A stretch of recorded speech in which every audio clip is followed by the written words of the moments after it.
On connaît tous ces situations, n'est-ce pas? Un service administratif qui est bloqué, une petite faveur qu'on aimerait bien demander. Dans la vie de tous les jours, c'est vrai que la frontière entre un simple arrangement et un acte qui est, disons, répréhensible, eh bien, elle est parfois très très floue. Surtout, bien sûr, quand de l'argent entre en jeu. Et c'est justement la question centrale de cette analyse.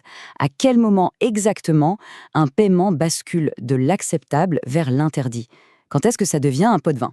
Pour faire cette distinction, figurez-vous que l'éthique islamique propose une grille de lecture qui est, franchement, étonnamment précise. Alors, pour commencer, il faut savoir que tout repose sur la distinction entre deux concepts. En langue arabe, il y a deux mots qui décrivent des réalités très différentes, même s'ils sont souvent confondus. Et comprendre cette nuance, c'est vraiment la clé de tout le raisonnement qui va suivre. D'abord, on a ce qu'on appelle al-wasata. Littéralement, ça veut dire médiation ou intercession. Il faut bien comprendre que, en soi, cet acte est neutre. Ce n'est ni bon ni mauvais. Ce qui va le qualifier, ce sont le but de l'intervention et bien sûr son résultat. Cette médiation, donc, elle peut être de deux natures. D'un côté, il y a la bonne, qu'on appelle hasana. Celle-là, elle est même encouragée. C'est quand on aide quelqu'un à obtenir ce qui lui est dû, sans faire de tort à personne. Et à l'inverse, il y a la mauvaise médiation, la saïya, et celle-là, évidemment, elle est blâmée, parce qu'elle sert l'injustice. L'autre concept, c'est ar-rishwa. Et là, attention, il n'y a aucune ambiguïté, ça c'est la corruption. Il s'agit de donner de l'argent pour obtenir quelque chose d'illégitime, quelque chose auquel on n'a pas droit. Un jugement favorable, un passe-droit, c'est un acte qui est considéré comme négatif par nature. Et pour bien souligner la gravité de cet acte, il y a une parole prophétique qui est d'une clarté absolue. La corruption y est décrite comme un péché majeur, un acte qui attire une malédiction divine non seulement sur celui qui reçoit, mais aussi sur celui qui donne. La condamnation est donc totale. Alors, où est-ce qu'on trace la ligne? Comment on fait la différence en pratique? Eh bien, le critère décisif est en fait assez simple. Tout, absolument tout, dépend de la légitimité de ce que l'on cherche à obtenir. Finalement, la distinction est limpide. Si l'objectif c'est d'obtenir un droit qui nous est légitime, le paiement peut être vu comme une forme de médiation. Mais si le but est d'obtenir un avantage qu'on ne mérite pas, là c'est de la corruption, pure et simple. Tout est une question d'intention et de résultat. Mais attention, c'est ici que les choses deviennent vraiment fascinantes. Il existe une exception cruciale, une situation où la responsabilité semble basculer entièrement d'un côté. Imaginons le scénario. Une personne a un droit qui est clair, net, incontestable. Mais voilà, un fonctionnaire bloque le dossier et exige un paiement juste pour faire son travail. Que faire dans ce cas?